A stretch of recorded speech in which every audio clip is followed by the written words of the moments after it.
ನಮಸ್ಕಾರ. ಬನ್ನಿ ಪ್ರಾಚೀನ ಪ್ರಪಂಚದೊಳಗೆ ಒಂದು ಅದ್ಭುತ ಪಯಣ ಶುರು ಮಾಡೋಣ.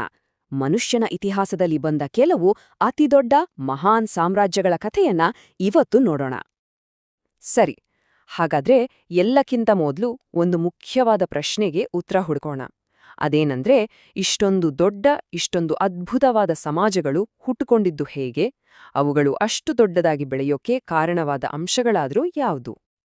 ನಮ್ಮ ಈ ಇಡೀ ಪಯಣದಲ್ಲಿ ನಾವು ಒಟ್ಟು 6 ಪ್ರಮುಖ ಜಾಗಗಳಿಗೆ ಹೋಗ್ತೀವಿ.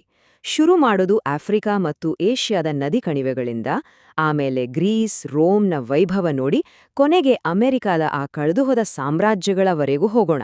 ಪ್ರತಿಯೊಂದರ ಕಥೆಯನ್ನ ಬಿಡಿಸಿ ನೋಡೋಣ. ಸರಿ, ನಮ್ಮ ಮೊದಲ ಸ್ಟಾಪ್ ನಾಗರಿಕತೆಯ ತೊಟ್ಟಿಲು ಅಂತಾನೆ ಫೇಮಸ್ ಆಗಿರೋ ನೈಲ್ ನದಿಯ ಕಣಿವೆ. ಸಾವಿರಾರು ವರ್ಷಗಳ ಕಾಲ ಬಾಳಿ ಬದುಕಿದ ಒಂದು ಅದ್ಭುತ ಸಂಸ್ಕೃತಿ ಹುಟ್ಟಿಕೊಂಡ ಜಾಗ ಇದು. ಈಜಿಪ್ಟ್ ಅಂದ್ರೇನೆ ನೈಲ್ ನದಿ. ಅದು ಇರ್ದಿದ್ರೆ ಈಜಿಪ್ಟ್ ಇಲ್ಲ. ಅಕ್ಷರಶಃ ಜೀವನಾಡಿ ಅಂದ್ರೆ ತಪ್ಪಾಗಲ್ಲ. ಯೋಚನೆ ಮಾಡಿ, ಸುಟ್ಟುಸುಡೋ ಮರುಭೂಮಿ ಮಧ್ಯೆ ಈ ನದಿ ಪ್ರತಿ ವರ್ಷ ಪ್ರವಾಹ ತರ್ತಿತ್ತು. ಆದ್ರೆ ಆ ಪ್ರವಾಹ ಒಂದು ವರದಾನ. ಯಾಕೆಂದ್ರೆ ಅದು ಜೊತೆಗೆ ತಂದ ಫಲವತ್ತಾದ ಮಣ್ಣು ಕೃಷಿಗೆ ಅಡಿಪಾಯ ಹಾಕಿ ಒಂದು ಇಡೀ ನಾಗರಿಕತೆ ಹುಟ್ಕೊಳ್ಳೋಕೆ ಕಾರಣ ಆಯ್ತು. ಬರೀ ವ್ಯವಸಾಯ ಅಷ್ಟೇ ಅಲ್ಲ, ಈಜಿಪ್ಟಿಯನರು ತುಂಬಾನೇ ಅಡ್ವಾನ್ಸ್ ಆಗಿದ್ರು. ತಮ್ಮ ಜೀವನವನ್ನ ವ್ಯವಸ್ಥಿತವಾಗಿ ನಡೆಸೋಕೆ ಅದ್ಭುತವಾದ ವಿಷಯಗಳನ್ನ ಕಂಡಿಡಿದ್ರು. ಉದಾಹರಣೆಗೆ, ಪ್ರವಾಹ ಯಾವಾಗ ಬರುತ್ತೆ ಅಂತ ಲೆಕ್ಕ ಹಾಕೋಕೆ, ಹಬ್ಬಗಳನ್ನ ಆಚರಿಸೋಕೆ ಅಂತ ಒಂದು ಪಕ್ಕಾ ಕ್ಯಾಲೆಂಡರ್ ಮಾಡಿದ್ರು. ಅಷ್ಟೇ ಅಲ್ಲ, ತಮ್ಮ ಕಥೆಗಳನ್ನ, ನಂಬಿಕೆಗಳನ್ನ ದಾಖಲು ಮಾಡೋಕೆ ಹೈರೋಗ್ಲಿಫಿಕ್ಸ್ ಅನ್ನೋ ಒಂದು ಸುಂದರವಾದ ಚಿತ್ರಲಿಪಿಯನ್ನೇ ಸೃಷ್ಟಿ ಮಾಡಿದ್ರು. ಈಜಿಪ್ಟಿಯನ್ನರ ಪ್ರಕಾರ ಸಾವು ಅನ್ನೋದು ಕೊನೆಯಲ್ಲ, ಅದೊಂದು ಪ್ರಯಾಣ ಅಷ್ಟೇ, ಇನ್ನೊಂದು ಲೋಕಕ್ಕೆ. ಆ ಲೋಕದಲ್ಲಿ ಒಸಿರಿಸ್ ದೇವರ ಮುಂದೆ ನಿಂತು ತಮ್ಮ ಜೀವನದ ಲೆಕ್ಕ ಕೊಡಬೇಕಿತ್ತು. ಇದೇ ಆಳವಾದ ನಂಬಿಕೆ ಇದೆಯಲ್ಲ, ಇದೇ ಕಾರಣಕ್ಕೆ ಅವರು ದೇಹವನ್ನ ಸಂರಕ್ಷಿಸೋ ಮಮ್ಮಿಫಿಕೇಶನ್ ಅನ್ನೋ ಒಂದು ವಿಸ್ಮಯಕಾರಿ ಪದ್ಧತಿಯನ್ನ ಶುರು ಮಾಡ್ರು. ನಾವಿವತ್ತು ನೋಡ್ತೀವಲ್ಲ, ಆ ದೊಡ್ಡ ದೊಡ್ಡ ಪಿರಮಿಡ್ಗಳು, ಅವು ಒಂದೇ ದಿನದಲ್ಲಿ ಕಟ್ಟಿದ್ದಲ್ಲ. ಅದರ ಹಿಂದೆ ಒಂದು ಕತೆ ಇದೆ.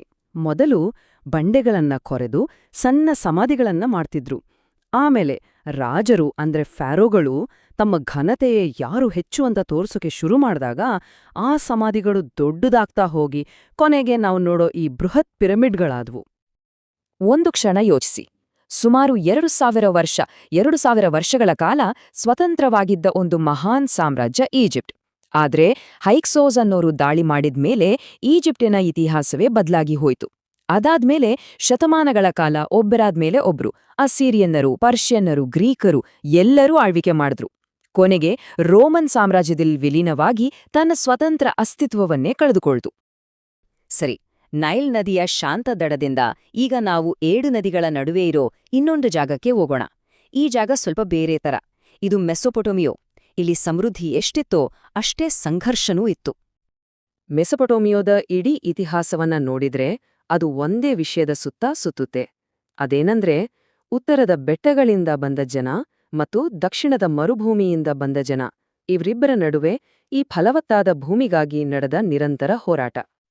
ಆದ್ರೆ ನೋಡಿ, ಇಷ್ಟೆಲ್ಲ ಯುದ್ಧ ಸಂಘರ್ಷದ ಮಧ್ಯನೂ ಇಲ್ಲಿ ಅದ್ಭುತವಾದ ಆವಿಷ್ಕಾರಗಳು ನಡೆದ್ವು. ಉದಾಹರಣೆಗೆ, ಸುಮೇರಿಯನ್ನರು ಜಗತ್ತಿನ ಮೊಟ್ಟಮೊದಲ ಬರವಣಿಗೆಯಾದ ಕ್ಯೂನಿಫಾರ್ಮ್ ಅನ್ನ ಕಂಡುಹಿಡಿದ್ರು. ಅಷ್ಟೇನಾ, ದೇವರಿಗೆ ಹತ್ತಿರವಾಗ್ಬೇಕು ಅಂತ ಸಮತಟ್ಟದಾದ ಭೂಮಿ ಮೇಲೆ ಜಿಗ್ಗುರಟ್ ಅಂತ ದೊಡ್ಡ ದೊಡ್ಡ ಕೃತಕ ಪರ್ವತಗಳನ್ನೇ ಕಟ್ಟಿಬಿಟ್ರು. ಬಹುಶಃ ಮೆಸೊಪೊಟೋಮಿಯೋ ಅಂದ ತಕ್ಷಣ ಎಲ್ಲರಿಗೂ ನೆನಪಾಗೋದು ಹಮ್ಮುರಬಿಯ ಕಾನೂನು ಸಂಹಿತೆ. ಕಣ್ಣಿಗೆ ಕಣ್ಣು ಅನ್ನೋ ಅದರ ನಿಯಮ ಕೇಳೋಕೆ ಸ್ವಲ್ಪ ಕಠೋರ ಅನ್ಸ್ಬೋದು, ಆದ್ರೆ ಅದರ ಮಹತ್ವ ಬೇರೆನೇ ಇದೆ. ಇತಿಹಾಸದಲ್ಲಿ ಮೊದಲ ಬಾರಿಗೆ ಕಾನೂನನ್ನ ಬರ್ದಿಟ್ಟು ಎಲ್ಲರಿಗೂ ಒಂದೇ ರೀತಿಯ ಅನ್ವಯ ಆಗೋ ಹಾಗೆ ಮಾಡಿದ್ರು. ಇದು ನಿಜಕ್ಕೂ ಒಂದು ದೊಡ್ಡ ಮೈಲಿಗಲ್ಲು. ನದಿಗಳು ಹೇಗೆ ನಾಗರಿಕತೆಗಳನ್ನ ರೂಪಿಸ್ತವೆ ಅನ್ನೋದಕ್ಕೆ ಇನ್ನೊಂದು ಉದಾಹರಣೆ ನೋಡೋಣ. ಅದಕ್ಕೆ ನಾವೀಗ ಪೂರ್ವದ ಕಡೆ ಹೋಗ್ಬೇಕು. ಆದ್ರೆ ಒಂದು ವಿಷಯ, ಈ ನದಿ ನೈಲ್ ನದಿಯ ತರ ವರದಾನ ಆಗಿರ್ಲಿಲ್ಲ.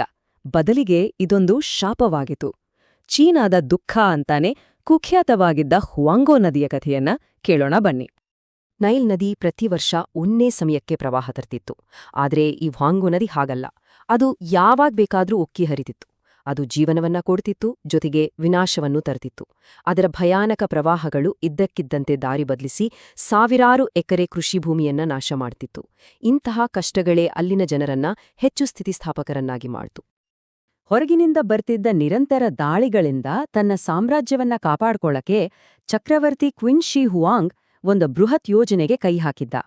ಅಲ್ಲಲ್ಲೇ ಇದ್ದ ಸಣ್ಣಪುಟ್ಟ ಗೋಡೆಗಳನ್ನೆಲ್ಲ ಜೋಡಿಸಿ ಒಂದೇ ಒಂದು ದೊಡ್ಡ ರಕ್ಷಣಾ ಕೋಟೆ ಕಟ್ಟೋದು. ಅದರ ಫಲಿತಾಂಶವೇ 5,000 ಕಿಲೋಮೀಟರ್ಗಿಂತಲೂ ಉದ್ದದ ಚೀನಾದ ಮಹಾಗೋಡೆ. ಇವತ್ತಿಗೂ ಅದು ಜಗತ್ತಿನ ಒಂದು ಅದ್ಭುತ. ಶಾಂಗ್ ಮತ್ತು ಛೌ ಅನ್ನೋ ಆರಂಭಿಕ ರಾಜವಂಶಗಳು ಚೀನಾದ ಸಂಸ್ಕೃತಿಗೆ ಭದ್ರ ಬುನಾದಿ ಹಾಕಿದ್ವು. ಅವರು ಬರೀ ಸಮಾಜವನ್ನ ಕಟ್ಟಿದ್ದಲ್ಲ, ಜಗತ್ತಿಗೆ ರೇಷ್ಮೆಯನ್ನ ಪರಿಚಯಿಸಿದ್ರು, ಪಿಂಗಾಳಿಯನ್ನ ತಯಾರಿಸೋ ಕಲೆಯನ್ನ ಕಂಡುಹಿಡಿದ್ರು. ಇವೆರಡೂ ಇವತ್ತಿಗೂ ಚೀನಾದ ಗುರುತಾಗಿ ಉಳ್ಕೊಂಡಿವೆ ಅಂದ್ರೆ ನೋಡಿ. ಎಷ್ಟು ಹೊತ್ತು ಪೂರ್ವದ ಸಾಮ್ರಾಜ್ಯಗಳನ್ನ ನೋಡಿದ್ವಿ. ಈಗ ಪಶ್ಚಿಮದ ಕಡೆ ಬರೋಣ. ಇಲ್ಲಿ 2 ದೊಡ್ಡ ಶಕ್ತಿಗಳು ಹುಟ್ಟುಕೊಂಡ್ವು. ಇವು ಬರೀ ತಮ್ಮ ಕಾಲದ ಮೇಲೆ ಪ್ರಭಾವ ಬೀರಿದ್ದಲ್ಲ, ಇವತ್ತಿನ ಇಡೀ ಪಾಶ್ಚಿಮಾತ್ಯ ಜಗತ್ತಿಗೆ ಅಡಿಪಾಯ ಹಾಕಿದ್ವು. ಅವು ಯಾವ್ಯಾವಂದ್ರೆ ಗ್ರೀಸ್ ಮತ್ತು ರೋಮ್. ಗ್ರೀಕರು ಕಲೆ, ತತ್ವಶಾಸ್ತ್ರ ಮತ್ತೆ ಚಿಂತನೆಯಲ್ಲಿ ಒಂದು ಸಾಂಸ್ಕೃತಿಕ ಅಡಿಪಾಯ ಹಾಕಿದ್ರೆ, ರೋಮನ್ನರು ಕಾನೂನು, ಆಡಳಿತ ಮತ್ತೆ ಮಿಲಿಟರಿ ಶಕ್ತಿಯಲ್ಲಿ ಒಂದು ದೊಡ್ಡ ಪರಂಪರೆಯನ್ನೇ ಕಟ್ಟಿದ್ರು. ರೋಮನ್ ಸಮಾಜದ ಒಳಗೆ ಒಂದು ದೊಡ್ಡ ಹೋರಾಟ ನಡೀತಿತ್ತು. ಒಂದು ಕಡೆ ಸೆನೆಟನ್ನ ಹಿಡಿತದಲ್ಲಿಟ್ಕೊಂಡಿದ್ದ ಶ್ರೀಮಂತ ಪೆಟ್ರೀಷಿಯನ್ನರು, ಇನ್ನೊಂದು ಕಡೆ ಕಾರ್ಮಿಕರು, ರೈತರು, ಸೈನಿಕರಾದ ಸಾಮಾನ್ಯ ಪ್ಲೇಬಿಯನ್ನರು. ತಮ್ಮ ಹಕ್ಕುಗಳಿಗಾಗಿ ಈ ಪ್ಲೇಬಿಯನ್ನರು ಹೋರಾಡಿ ಗೆದ್ರು. ಆ ಗೆಲುವೇ ರೋಮನ್ ಕಾನೂನಿನ ಬೆಳವಣಿಗೆಗೆ ಕಾರಣವಾಯಿತು. ಸರಿ, ನಮ್ಮ ಪಯಣದ ಕೊನೆಯ ಹಂತ. ಇದಕ್ಕಾಗಿ ನಾವು ಒಂದು ಇಡೀ ಸಾಗರವನ್ನೇ ದಾಟಬೇಕು. ನಾವ್ ಹೋಗ್ತಿರೋ ಜಾಗದಲ್ಲಿ ಹೊರಗಿನ ಜಗತ್ತಿನ ಸಂಪರ್ಕವೇ ಇಲ್ಲದೆ ಏಕಾಂತದಲ್ಲಿ ಬೆಳೆದ ಕೆಲವು ವಿಸ್ಮಯಕಾರಿ ನಾಗರಿಕತೆಗಳಿವೆ. ಬನ್ನಿ, ಅಮೆರಿಕ ಖಂಡಕ್ಕೆ ಹೋಗೋಣ. ಈ ನಾಗರಿಕತೆಗಳ ಕಥೆ ನಿಜಕ್ಕೂ ವಿಚಿತ್ರ. ಯಾಕಂದ್ರೆ ಸಾವಿರಾರು ವರ್ಷಗಳ ಕಾಲ ಇವುಗಳು ಏಕಾಂತದಲ್ಲೇ ಇದ್ವು. ಆಮೇಲೆ ಇದ್ದಕ್ಕಿದ್ದಂತೆ ಹಳೆ ಜಗತ್ತು ಅಂದ್ರೆ ಯುರೋಪ್, ಏಷ್ಯಾ ಜೊತೆ ಸಂಪರ್ಕಕ್ಕೆ ಬಂದ್ವು. ಅಂದ್ಹಾಗೆ ಈ ಖಂಡವನ್ನ ಕಂಡುಹಿಡಿದ ಯುರೋಪಿಯನ್ನರು ಇದನ್ನ ಭಾರತ ಅಂತ ತಪ್ಪು ತಿಳ್ಕೊಂಡು ಇಲ್ಲಿನ ಜನರನ್ನ ಇಂಡಿಯನರು ಅಂತ ಕರೆದ್ರು. ಇಲ್ಲಿ ಮುಖ್ಯವಾಗಿ 3 ದೊಡ್ಡ ಸಾಮ್ರಾಜ್ಯಗಳಿದ್ವು: ಮಾಯಾ, ಆಸ್ಟೆಕ್ ಮತ್ತು ಇಂಕಾ. ಮಾಯನ್ನರು ಬರವಣಿಗೆ ಮತ್ತು ಖಗೋಳಶಾಸ್ತ್ರದಲ್ಲಿ ಎಕ್ಸ್ಪರ್ಟ್ಸ್ ಆಗಿದ್ರು. ಆಸ್ಟೆಕ್ಗಳು ಒಂದು ಸರೋವರದ ಮಧ್ಯದಲ್ಲಿ ಒಂದು ಅದ್ಭುತವಾದ ರಾಜಧಾನಿಯನ್ನೇ ಕಟ್ಟಿದ್ರು. ಇನ್ನು ಇಂಕಾರು ದಕ್ಷಿಣ ಅಮೆರಿಕಾದ ಪರ್ವತಗಳಲ್ಲಿ ಒಂದು ದೊಡ್ಡ ಸಾಮ್ರಾಜ್ಯವನ್ನೇ ನಿಯಂತ್ರಿಸ್ತಿದ್ರು. ಮುಖ್ಯವಾದ ವಿಷಯ ಏನಂದ್ರೆ, ಇದೆಲ್ಲವನ್ನೂ ಅವರು ಹೊರಗಿನ ಜಗತ್ತಿನ ಯಾವುದೇ ಸಹಾಯ ಇಲ್ಲದೆ ಸಾಧಿಸಿದ್ರು. ಆದ್ರೆ ಸಾವಿರಾರು ವರ್ಷಗಳ ಈ ಏಕಾಂತತೆ ಒಂದೇ ದಿನದಲ್ಲಿ ಮುಗಿದುಹೋಯಿತು. ಸ್ಪೇನ್ ದೇಶದ ಹಡಗುಗಳು ದಡಕ್ಕೆ ಬಂದಾಗ ಎಲ್ಲವೂ ಬದಲಾಯಿತು. 1519ರಲ್ಲಿ ಶುರುವಾದ ದಾಳಿ ಶತಮಾನಗಳಿಂದ ಕಟ್ಟಿದ್ದ ಆ ದೊಡ್ಡ ದೊಡ್ಡ ಸಾಮ್ರಾಜ್ಯಗಳನ್ನ ಕೆಲವೇ ವರ್ಷಗಳಲ್ಲಿ ನೆಲಸಮ ಮಾಡಿಬಿಟ್ಟು. ಆಸ್ಟೆಕ್ಗಳ ಸುಂದರ ರಾಜಧಾನಿ ಟೆನೋಶಿಟ್ಲಾನ್ ಕೂಡ ಸಂಪೂರ್ಣವಾಗಿ ನಾಶವಾಯಿತು. ಈ ದುರಂತ ಘಟನೆ ನಮ್ಮ ಮುಂದೆ ಒಂದು ದೊಡ್ಡ ಪ್ರಶ್ನೆಯನ್ನ ಇಡುತ್ತೆ. ಇದರ ಬಗ್ಗೆ ನಾವು ಯೋಚನೆ ಮಾಡಲೇಬೇಕು. ಸಾವಿರಾರು ವರ್ಷಗಳಿಂದ ಏಕಾಂತದಲ್ಲಿ ಅಷ್ಟೊಂದು ಯಶಸ್ವಿಯಾಗಿ ಬೆಳೆದಿದ್ದ ಈ ಮಹಾನ್ ನಾಗರಿಕತೆಗಳು ಹೊರ ಜಗತ್ತಿನ ಸಂಪರ್ಕಕ್ಕೆ ಬಂದ ತಕ್ಷಣ ಇಷ್ಟು ಬೇಗ, ಇಷ್ಟು ಸುಲಭವಾಗಿ ಯಾಕೆ ಕುಸಿದು ಬಿದ್ವು? ಇದರ ಹಿಂದಿನ ಅಸಲಿ ಕಾರಣಗಳಾದ್ರೂ ಏನಿದಿರಬಹುದು?